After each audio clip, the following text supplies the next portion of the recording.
हमारे विभिन्न ज्ञानवर्धक कार्यक्रम देखने के लिए आप हमें अभी सब्सक्राइब करें, बेल आइकन को प्रेस करें ताकि आप देख सकें हमारा कार्यक्रम सबसे पहले।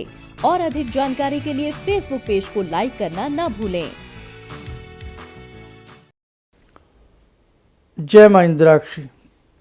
इंद्राक्षी धाम में आप सभी का हम हार्दिक स्वागत करते हैं। आज जिनका जन्म दिवस है, जिनकी मैरिज एनिवर्सरी है, उन सबको हमारी तरफ से बहुत बहुत शुभकामनाएं। देखिएगा दर्शकों, आज हम आपसे बात करेंगे आपके प्रारब्ध की।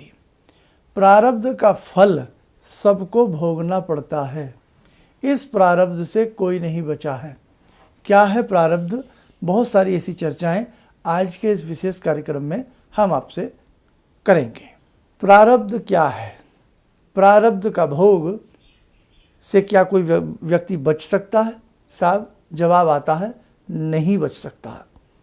हम पूर्व जन्म में जो कर्म करते हैं उसे हम प्रारब्ध कहते हैं, चाहे वो आपका अच्छा कर्म है या वो आपका बुरा कर्म है। अब देखो, सनातन धर्म में इस बात का विशेष तौर से अनुकरण किया जाता है कि हम लोग जीते हैं, हम लोग मरणोपरांत फिर किसी नई योनि में जाते हैं। 84 लाख योनियों में भ्रमण करने के उपरांत हमें ये मानव का तन मिलता है। और वो भी कई बार हमारे कर्म ऐसे हों तो न जाने कितने प्रकार की योनियों में हमें हज़ारों वर्ष भी व्यतीत करने पड़ जाते हैं। जड़ योनि, वृक्ष योनि को जड़ योनि कहते हैं। हज़ारों वर्ष तक वृक्ष धरती पर इस प्रकार से रहते हैं। सर्प योनि, सरीसर्प योनि, कीट योनि, नहीं जाने कितनी योनियों में हमें भटकना पड़ता है।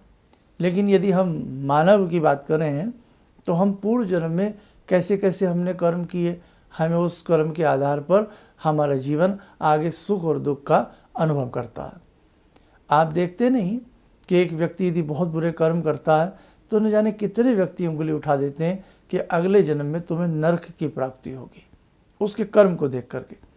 खास तौर से हिंदू धर्म की ये मान्यता ही नहीं है, ये वास्तविकता है। अब इसका एक एग्जाम्पल मैं आपको छोटा सा देना चाहता हूँ कि एक ही समय में अगर बहुत सारे बच्चे पैदा होते हैं, एक ही समय में बहुत सारे बच्चे पैदा होते हैं। कुछ बच्चे राजा के घर में पैदा होते हैं उसी समय में, कुछ बच्चे बहुत निहायत गरीब परिवार में पैदा होते हैं, कुछ बच्चे कहीं ना कहीं एक सामान्य सी दृष्टि से थोड़ा सा ऊपर चले जाते हैं, पैदा होते हैं। कई बार पैदा होते ही बच्चे के मुंह का दूध भी छिन जाता है ना। कई बार पैदा होते ही बच्चा लावारिस हो जाता है, पैदा होते ही डस्टबिन में डाल दिया जाता है, पैदा होते ही अनाथ आश्रम का मुंह उसको देखना पड़ता है। क्यों साहब? ऐसा उसने क्या किया कि पैदा होते ही उसको उसकी माँ चली गई, उसके मुंह का दूध छिन गया, पैदा होते ही उसका घर छिन गया। ऐसा क्या किया उसने? और एक व्यक्ति पैदा होते ही अरबों खरबों की संपत्ति का स्वामी बन जाता है कि साहब इंतज़ार किया जाता है कि इस परिवार में, इस रॉयल परिवार में इसका वारिस आ जाए। और जैसे ही वारिस आता, वारिस को चलना नहीं आता, बोलना नहीं आता, कुछ करना नहीं आता, वारिस सिंहासन पर बैठ जाता है, गद्दी नसीन हो जाता है। वो सिंहासन, वो गद्दी उसके नाम कर दी जाती है। वहाँ की रियासत का, वहाँ की भू संपत्ति का, चल अचल संपत्ति का वो स्वामी बन जाता है। साहब पैदा हुआ नहीं, सांस ढंग से आई नहीं, लेकिन इतनी अचल संपत्ति का स्वामी वो व्यक्ति बन जाता। क्या साहब उसने पूर्व जन्म में कर्म किया कि इतनी संपत्ति, इतनी मलकियत उसको प्राप्त हो जाती है? इसलिए मेरे दर्शकों, कोई आपको कितना भी बहकाए, ऐसा कुछ नहीं होता, वैसा कुछ नहीं होता, लेकिन प्रारब्ध होता है और पुनर्जन्म व्यक्ति का होता है। अगर सही कर्म करेंगे, मानव के कर्म करेंगे तो मानव योनि प्राप्त होगी ही होगी। इसीलिए हमारे धर्म में ऋषियों का चिंतन इतना ऊंचा रहा कि उन्होंने साधनाओं के नियम बनाए, उन्होंने यम नियम बनाए, उन्होंने विभिन्न प्रकार के नियम बनाए, उन्होंने मोक्ष प्राप्ति के विभिन्न प्रकार के संकल्प किए, उन्होंने विभिन्न प्रकार के मोक्ष प्राप्ति के लिए विभिन्न प्रकार की साधनाएं, विभिन्न प्रकार के योग, विभिन्न प्रकार की योगिक क्रियाएं इस संसार को दी। ऐसा नहीं है। अब बहुत लोग कह देते हैं जापान में ऐसा नहीं होता, वहाँ ऐसा नहीं होता। देखिएगा साहब, अब हर जगह कहीं ना कहीं शांति की तलाश है, अब हर जगह कहीं ना कहीं मोक्ष की तलाश है। वो बात अलग है कि ये चिंतन हमारे ऋषियों ने बहुत पूर्व कर लिया था। वो बात अलग है कि हमारे ऋषियों ने बहुत पूर्व इस प्रकार की योगिक क्रियाओं को, योग को, आसन को, प्राणायाम को, पूजा को, विधि को, माला संस्कार को, यज्ञोपवीत को, शिखा को बहुत पूर्व उन्होंने उसके कहीं न कहीं महत्व को समझ लिया था और उसी महत्व को उन्होंने हम जैसे को, हमारी जनता जनार्दन को कहीं न कहीं अपने शास्त्रों के माध्यम से, अपनी वचनों के माध्यम से, अपनी बोली के वाणी के माध्यम से हम लोगों को समझाना प्रारंभ किया। अब किसी देश में कोई विज्ञान विकसित हुआ और किसी देश में नहीं हुआ, तो जहाँ विकसित नहीं हुआ हम ये नहीं कह सकते कि ये अंधविश्वास है। एस्ट्रोलॉजी, पामिस्ट्री विज्ञान, योग का विज्ञान, विभिन्न प्रकार के विज्ञान भारत से होते हुए यूरोप पहुँचे। विभिन्न प्रकार के विज्ञान यूरोप में पहुँचते पहुँचते फिर विदेशों के विभिन्न हिस्सों में वो फैलते चले गए। तो भारत का विज्ञान बहुत अर्वाचीन है। भारत की योगिक क्रियाएं, भारत की तंत्र क्रियाएं, भारत की मंत्र क्रियाएं, भारत की यंत्र क्रियाएं बहुत गुह्य है। आपने देखा जिस प्रकार जब हम बात करें यदि चाणक्य काल की, तो किस प्रकार से नालंदा विश्वविद्यालय में याद आता है कि 7 वर्षों तक हमारा विपुल साहित्य अग्नि के हवाले रहा। मतलब इतना साहित्य अग्नि के में होमा गया, इतना साहित्य अग्नि साथ किया गया कि 7 वर्षों तक वहाँ की अग्नि शांत नहीं हुई। जब वहाँ के राजा नहाते थे तो साहब वहाँ के हमाम में भी शास्त्रों के कागज़ लकड़ी की जलाए जाते थे। कहने का मतलब कितना भारत का विपुल साहित्य नष्ट किया गया। लेकिन आज भी भारत का साहित्य जीवित है, भारत के भगवान हैं, भारत में भगवान बसते हैं। आज भी रामायण के हम लोग हैं, आज भी महाभारत के हम लोग हैं, आज भी वेदों पुराणों को पढ़ने वाले हम लोग हैं। इसलिए हमें अपने धर्म पर विश्वास करना चाहिए, हमें अपने धर्म की मजाक नहीं उड़ानी चाहिए।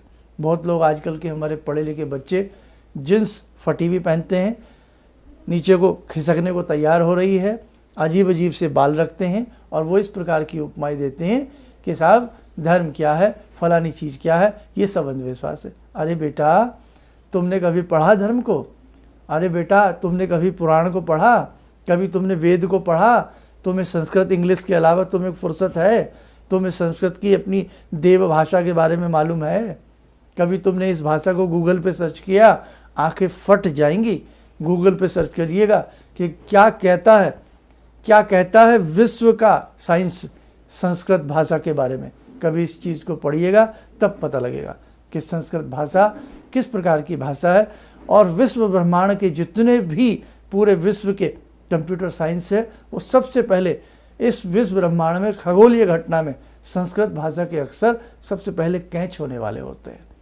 तो बहुत सारी चीज़ें हैं कि सब्जेक्ट को मैं लेंथी नहीं बनाना चाहता, लेकिन बड़ा अफसोस होता है कि हमारा यूथ ज़्यादा पढ़ लिख करके अपने ही धर्म की खंडन करता रहता है।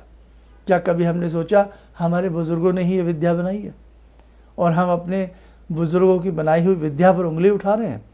आज का कोई भी एक व्यक्ति उंगली उठा दे हम उसकी बात मान लेते हैं, लेकिन हमारे शास्त्र क्या कहते हैं हम मानने को तैयार नहीं। हमारे वेद क्या कहते हैं हम मानने को तैयार नहीं। तो ये सारी चीज़ें हमें अपने बच्चों को सिखानी होंगी, हमें अपने बच्चों में आस्था डालनी होगी, हमें परमात्मा के प्रति अपने बच्चों में रुझान डालना होगा। तो देखो मेरे दर्शकों, प्रारब्ध होता है, प्रारब्ध का भोग भोगना पड़ता है। एक छोटी सी घटना ज़रूर सुनाऊंगा, आपको ध्यान से सुनना होगा। 2 बड़े भले मित्र थे, एक ने संसार के समस्त पाप किए और एक ने संसार में बहुत भलाई कमाने का प्रयास किया। दोनों ही बेरोजगार, रोजी रोटी की तलाश में दोनों चल निकले। रास्ते में 2 दोस्त थे, वो एक पापी किस्म का, एक पुण्य आत्मा। अब पुण्य आत्मा और पापी आत्मा दोनों साथ साथ चले जा रहे हैं, बातचीत चल रही है। इतने में क्या होता है, जो भला मित्र है, पुण्य आत्मा है, उसको बहुत सिंह का कांटा चुभता है। सिंह का कांटा बड़ा भयंकर होता है, एक बार चुभ जाए, अंदर चला जाए तो ब्लड के साथ साथ ऊपर तक आ जाता। ऐसा कांटा चुभा, पैर लहूलुहान हो गया और कराहने लगा, वेदना से बुरा हाल हो गया। और उसकी आंखों के सामने ही जो बुरा व्यक्ति था, उसका बुरा मित्र था, हर प्रकार का दुष्कर्म उसके साथ जुड़ा था, उसे सोने की असरफियों की थैली मिलती है। बड़ा उसको अजीब लगता है कि मैंने जीवन में चींटी को नहीं मारा, मुझे आज इतनी वेदना मिली और मेरे इस मित्र ने हर प्रकार का बुरा कर्म किया, इसको आज असरफियों की थैली मिल गई। भगवान का न्याय कैसा न्याय है। खैर, वो बुरा तो व्यक्ति बुरा ही था, उसने अशरफियाँ ली, ना अपने दोस्त का हालचाल पूछा, चला गया। अब जो पुण्य व्यक्ति है वो कहीं ना कहीं परेशान होता है। क्या कहता है, उससे रहा नहीं गया, किसी तरह वो धीरे धीरे धीरे गया और उसी जंगल में एक भगवान का छोटा सा मंदिर था। भगवान को देख करके अश्रुधारा फूट पड़ी और बोला, हे प्रभु, आपका न्याय भी कैसा न्याय है। मैंने ज़िंदगी में कुछ बुरा नहीं किया, आज मुझे इतनी वेदना मिली, और जिसने जीवन में कभी अच्छा काम नहीं किया उसको आप असरफी दे देते हो, उसको आप इतना धन दे देते हो, है ना, उसको असरफी की थैली मिल जाती है। और परमात्मा, मुझे आज इतना दुख मिला, वेदना मिली कि साहब मैं तो रोजी रोटी की तलाश में जा रहा था, आज मैं चल भी नहीं पाऊँगा, हो सकता है कितने दिन के लिए ना चल पाऊँ, मेरे पैर में ऐसा असहनीय दर्द और ऐसा दुर्लभ कांटा चुभ गया है। खैर, अब भगवान तो भगवान है, भगवान की लीला दर्शकों बड़ी न्यारी होती है। भगवान किस रूप में आ जाएं, हम उस रूप को कई बार पहचान नहीं पाते। भगवान तो भगवान होते हैं, भगवान से रहा नहीं गया, भक्त को कुछ दिखाना चाहते थे। भगवान तुरंत उस मूर्ति से बाहर आए और बोले, बेटा, संसार में सभी व्यक्ति भगवान को बुरा भला कह देते हैं, भगवान आराम से सुन लेते हैं। तुम आंखें बंद करो, हम तुम्हें तुम्हारा प्रारब्ध, तुम्हारा पुनर्जन्म दिखाना चाहते हैं, और हम तुम्हें जिस मित्र को आज असरफी मिली हैं, हम उसका भी पुनर्जन्म तुम्हें दिखा देना चाहते हैं। आंखें बंद करी, भगवान की लीला से वो व्यक्ति पुनर्जन्म में पहुंच गया जो व्यक्ति भला था। पुनर्जन्म में क्या देखता है कि उसने इतना पाप किया, इतना पाप किया, इतना पाप किया कि हे राम, कि मानो उसने पाप का पूरा समुंदर भर दिया हो। लेकिन अब जब उसने इतना पाप किया तो चित्रगुप्त के खाते में लिखा था कि आज इसको अगला जब जन्म मिलेगा तो इसको बहुत ज़्यादा बुरा जन्म मिलेगा, क्योंकि इसने पाप इतने किए हैं, और इसको इतने बजकर इतने मिनट पर फांसी दी जाएगी सरेआम, ये मृत्यु को प्राप्त होगा और कई जन्म लग जाएंगे इसका मैल धुलने के लिए। अब आगे क्या देखता है कि उसका जो मित्र है, उस मित्र ने पूर्व जन्म में बहुत पुण्य किया था, बहुत पुण्य किया था, और क्या लिखा चित्रगुप्त के खाते में कि इतने बजकर के इतने मिनट पर इसको सिंहासन की प्राप्ति होगी, इसकी ताजपोशी होगी और ये फलानी रियासत का राजा बनेगा। आंखें खुली, भगवान ने कहा, कुछ समझे? बोले, कुछ कुछ समझा। बोले, हम समझा देते हैं। बोले, पूर्व जन्म में तुमने बहुत पाप किया, आज के दिन तुम्हें फांसी लगनी थी, लेकिन तुमने इस जन्म में बहुत अच्छे कर्म किए, तो बेटा वो फांसी हमने केवल कांटे पर टाल दी। हम न्याय करते हैं, न्याय के देवता हैं, इसलिए न्याय करना ज़रूरी था। तुमने पूर्व जन्म में बहुत बुरा किया, लेकिन इस जन्म के तुम्हारे अच्छे कर्मों ने पुराने कर्मों को धूमिल कर दिया, धो डाला, वॉश कर डाला। लेकिन फांसी लगनी थी, तुम्हें सूली पर चढ़ाया जाना था, उससे बचा करके केवल आज तुम्हें कांटे के रूप में सजा दे दी गई। तुम्हारा मित्र जिसने पूर्व जन्म में बहुत पुण्य कमाया, बड़े अच्छे कर्म किए, लेकिन इस जन्म में उसने बहुत बुरा कर्म किया, बहुत बुरा कर्म किया। और आज उसके साथ क्या होना था, इस तिथि में, इस नक्षत्र में, इस घड़ी में क्या होना था? आज उसको किसी सिंहासन की प्राप्ति होनी थी, आज उसको किसी रियासत का राजा बनना था, उसको पूरा राजकोष आज के दिन उसको मिलना था। लेकिन उसके बुरे कर्म उसका राजकोष भी ले गए, उसका खजाना भी ले गए, उसकी ताजपोशी भी ले गए। सिर्फ मात्र हमने एक असरफियों की थैली उसको दे करके विदा कर दिया। आंखें खुल गई भगवान के चरणों में। साहब और रोने लगा तो भगवान तो अंतर ध्यान हो गए, खैर लीला थी प्रभु की। तो कहने का मतलब दर्शकों, कई बार हमारे साथ बड़ी घटना घट जाती है। हम ये तो सोच लेते हैं कि प्रभु मैं तुम्हारा रोज़ व्रत रखता हूँ, मैं रोज़ तुम्हारी उपासना करता हूँ, मेरे साथ ऐसी घटना क्यों घटी। लेकिन ये नहीं सोचते क्या पता प्रभु ने क्या खेल खेला है, क्या आज ट्रांसफ़र हुआ है। तो इसीलिए अपने दुख पर रोइएगा मत, आगे बढ़ने की सोचिएगा, कुछ अच्छा करने की सोचिएगा। प्रारब्ध का फल हमें अवश्य मिलता है। आज जो हम रोते हैं, आज हम जो दुख भोगते हैं, आज हम जो नाना भांति की पीड़ाएं सहते हैं, कहीं ना कहीं हमारे प्रारब्ध का भोग है। और इस भोग को काटने का एक ही तरीका है, एक ही रास्ता है कि हम अच्छे कर्म करें और हम सदैव अपने गुरुओं से, हम सदैव अपने परमात्मा से, हम सदैव अपने आदर्शों से हम जुड़े रहें। आइए दर्शकों, समय हो चला है आज की ध्यान साधना का। आज की ध्यान साधना में जुड़ते हैं हम भगवती दुर्गा से।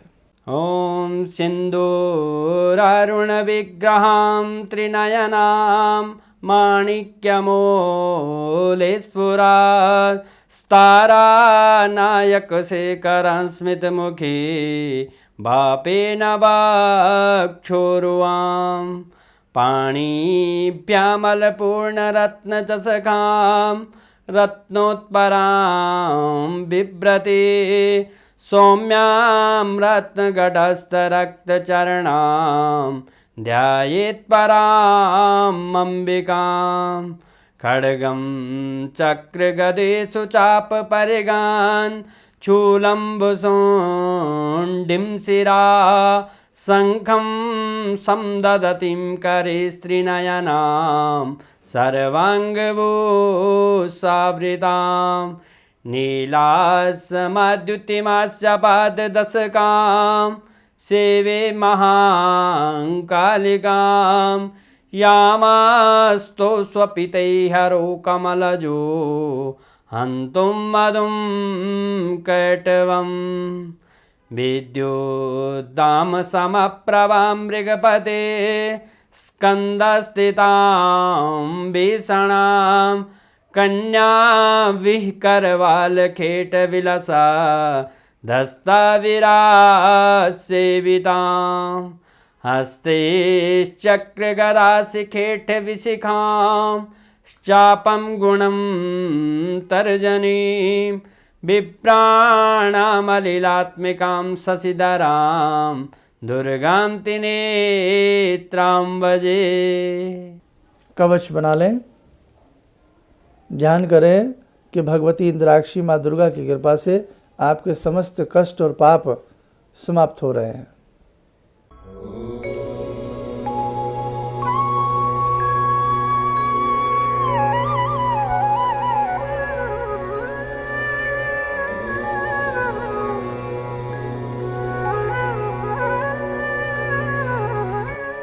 हाथ जोड़ते हुए, ओम बोलते हुए सामान्य रूप में आंखें खोल लें। दर्शकों, प्रतिदिन आप इस कार्यक्रम से जुड़े रहें और यदि हमने जैसे कहा हमें मोती बनाने हैं, हमें 1008 आप में से मोती स्वरूप साधक चाहिए और हर साधक 108 व्यक्ति को जोड़े। ऐसा आप में से बहुत लोग संकल्प ले चुके हैं और अभी बहुत बाकी हैं। संकल्प लीजिएगा और इस कार्यक्रम को दूर दूर तक आप लोग फैलाइएगा। दूसरी बात, जो संस्थान से दीक्षा लेना चाहते हैं वो अपना नाम, नंबर्स हमारे संस्थान में रजिस्टर्ड करवा दें। आगे और बहुत सारी ऐसी चिंतन हैं, ऐसी बहुत सारी चर्चाएं हैं जो मुझे आपके संग करनी है। आप यूं ही इस कार्यक्रम को देखते रहिएगा। जय माँ इंद्राक्षी। मैं फर्स्ट शिविर में गया था इलाहाबाद में, जो आपसे मिला था और हस्तरेखा दिखाई थी मैंने। तो जो मंत्र, बुद्ध मंत्र आपने बताया था और गणेश मंत्र और शनि मंत्र, उसके जाप से सर जिस तरह से मैं परेशान था अपनी लाइफ से, मानसिक तनाव से, तो काफ़ी कुछ रिलीफ महसूस कर रहा हूँ। किसी भी समस्या के समाधान के लिए मिले प्रसिद्ध हस्तरेखा एवं वास्तु विशेषज्ञ प्रोफेसर धर्मेंद्र शर्मा जी से। नोट: शिविर में भाग लेने हेतु एवं व्यक्तिगत रूप से मिलने के लिए कॉल करने का समय सुबह 10 बजे से शाम 6 बजे तक। हमारे विभिन्न ज्ञानवर्धक कार्यक्रम देखने के लिए आप हमें अभी सब्सक्राइब करें, बेल आइकन को प्रेस करें ताकि आप देख सकें हमारा कार्यक्रम सबसे पहले। और अधिक जानकारी के लिए फेसबुक पेज को लाइक करना न भूलें।